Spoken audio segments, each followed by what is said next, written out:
I would call this probably the least surprising thing that I didn't have on my 2025 bingo card.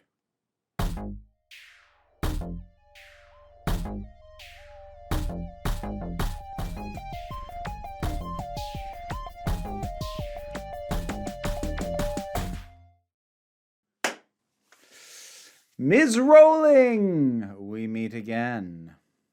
Unfortunately, I don't like talking about J.K. Rowling, and actually, by and large, I try not to at this point. Her positions on trans people have never budged other than like occasionally getting worse, and I've noted when that has happened. That's not quite what went on recently, though, that I feel that I want to talk about. Because what I want to talk about is a tweet she put out on April 6th, which, if you didn't know, was International Asexuality Day. And for the record, it's okay if you didn't know that that was International Asexuality Day. I didn't know that was International Asexuality Day. I actually tend to forget a lot of the days in recognition of trans people. The only reason I know when Trans Day of Visibility is because I've been in a show themed around that particular date twice now. So that I actually have some memory of. But like, I suck with dates. I can't keep track of this stuff. So I don't blame you for not knowing this. And I think probably statistically, most people don't.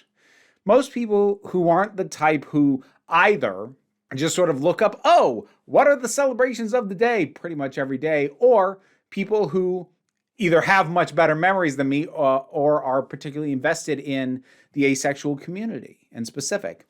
I suppose a quick definition is just to be sure we're all on the same page. Asexuality is basically experiencing little to no sexual attraction or desire. Now, that is different from aromantic, which is feeling little to no romantic desire.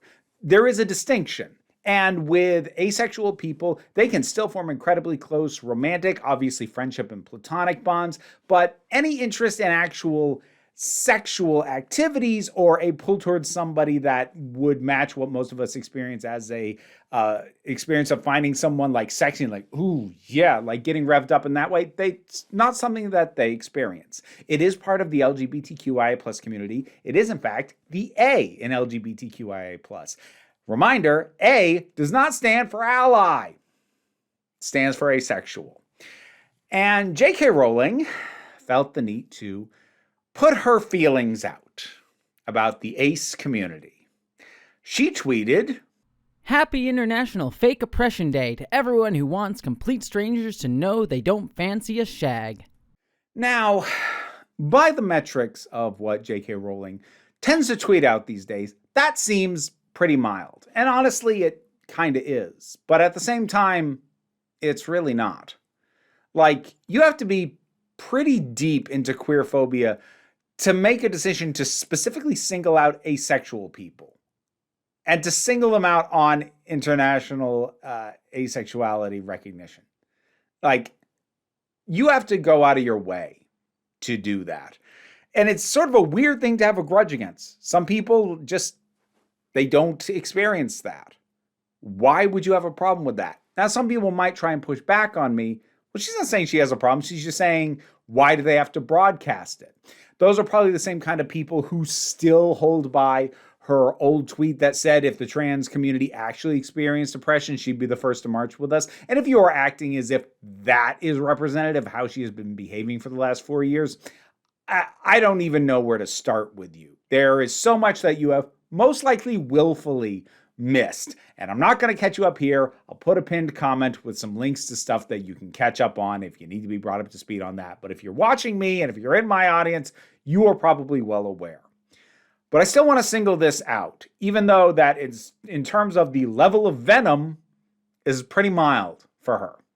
But there's a couple of things. First is, I want to stand in solidarity with other parts of the LGBTQIA plus community. I know that I talk mostly about trans issues because it's where my experience lies, and it's obviously something that impacts me greatly, but anyone who comes after any of the letters in there, yeah, I'm not just going to stand by and say nothing for that. I'm not going to stand by and act like it's okay to go after the asexual community. It's not. But here's the other thing. There is actually value in asexual representation. in recognition. And it's largely for the reason that there is value in recognition of any and all queer identities, which is that if we are not visible, if we are not known, if we don't let the world see and understand who we are, one of the impacts of that is that people who feel the way that we do think that they're alone. They think there's something wrong with them. Because if you do not experience desire in the way that society and culture, or possibly even your own immediate family, are telling you you should, if you're not being attracted to the correct gender, if you're not feeling like you are the correct gender, if you are not feeling an attraction you are being told you are supposed to feel and is normal, well then you're going to feel like something's wrong with you.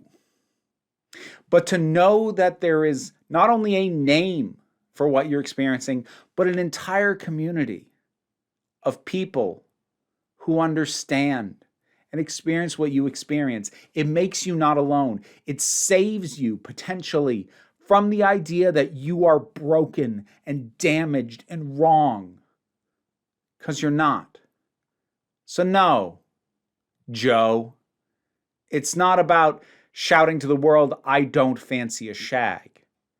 It's about saying there's nothing wrong with us, and if you feel this way, there's nothing wrong with you either. Why would you have a problem with that? That's the other thing that really needs to be noted, is this is a particular expansion of Rowling's bigotry. I'm going to call it what it is. Now, you need to understand the level at which her transphobia has taken over her entire life. I don't know what she does other than sit on Twitter all day and tweet transphobic stuff. Against my better judgment, I briefly browsed her Twitter feed.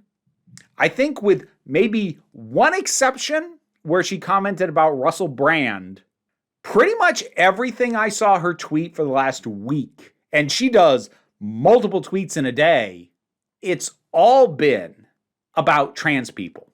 Now, she will occasionally retweet things that are not expressly about trans people, but in terms of her putting her own thoughts out there, yeah, it's almost entirely transphobia.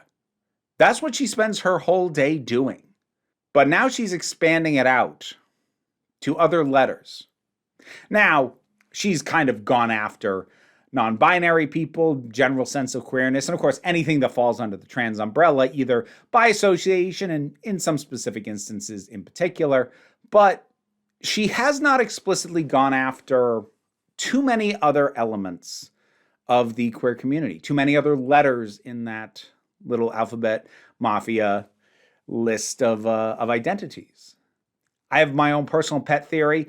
I kind of suspect one of the only reasons she has not gone full homophobic is because a few too many of her TERF allies, who are probably the only people she still is friends with at this point, are lesbians. And I want to be real emphatic about this.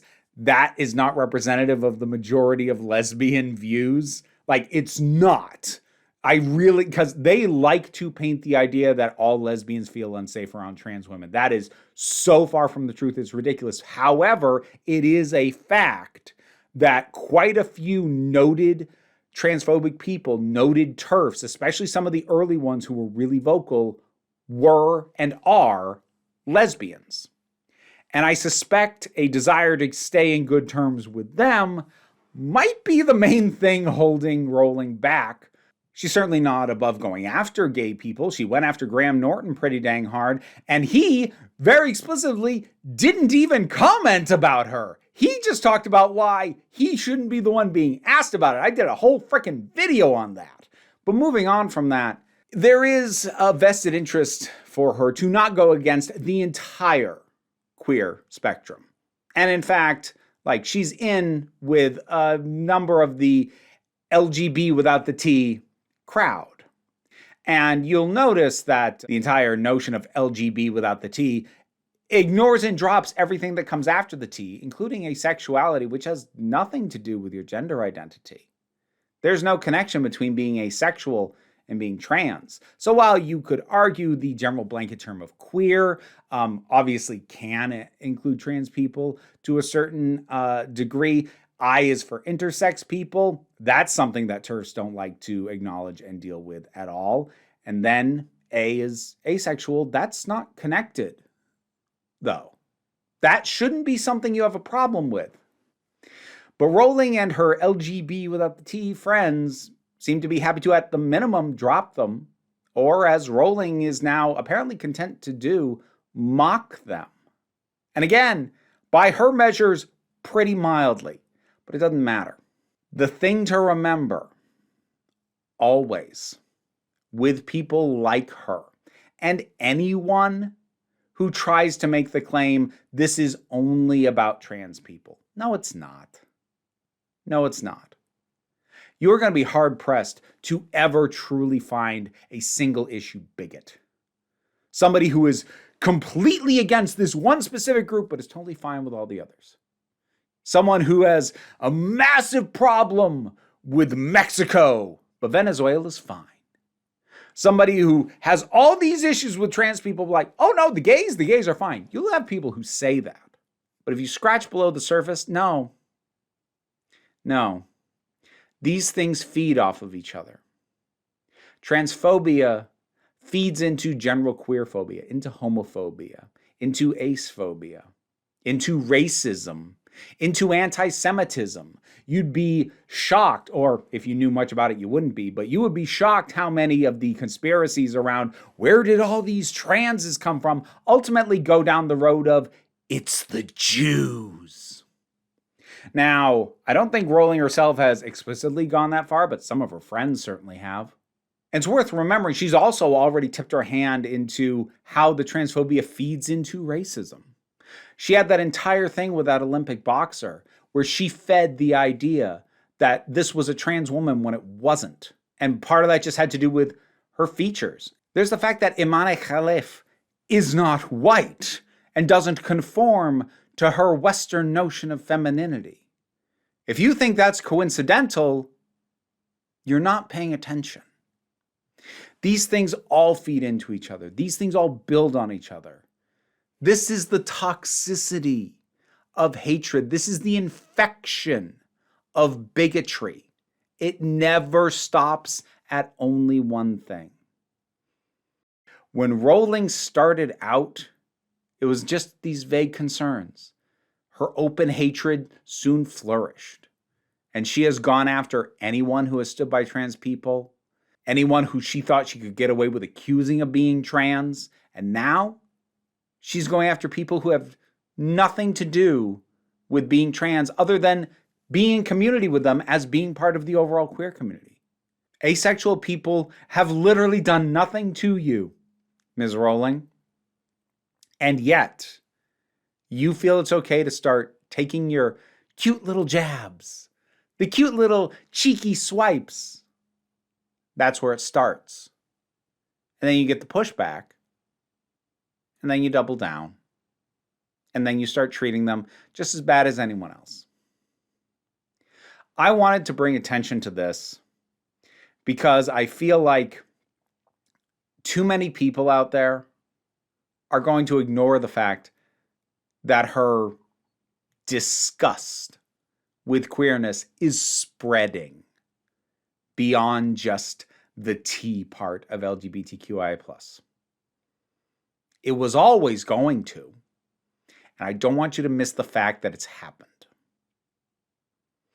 Bit of a shorter one this time. I just need to get that out. Because as I said, I know asexual people. I have dear friends who are asexual, somewhere on the asexuality spectrum. They don't deserve this. And some of them have stood up for people like me. They deserve to be stood up for too. So yeah, the nonsense continues. The bigotry expands. Whatever your thoughts are on this, drop something down in the comments. Let's talk about it. Patreon pays the bills and enables me to do this as my living. Even if you can't help me out that way, like, share, subscribe. Those all help as well. Don't worry too much about it, though. What I really want you to remember, especially if you are asexual, is that you are beautiful, You are valid. You are loved.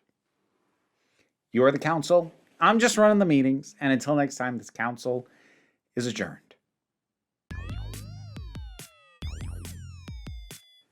And now to thank my highest supporting patrons: Robin Moore, Goddess Elida, Zubin Lopfula, Welsh Wrestling Geeks, Oliver B., Melissa Pedersen, Movie Turtle, Melinda Walters, Auntie Kate 808, Andre, Becky Sparks, Claire Wright, Tracy Scrabbit, Angry Casperl, Dave Hall, Quite Bearish, Rosalind Bennett, Toku Bluhuvian, Adam RDL Taylor, Pal Barabajago, Mary Mello, Mira G, Sir Didymus is my favorite. I've never screwed that one up before. Well, if you want to hear me mess up your name, check out the rewards on the Patreon. I'm going to blame you.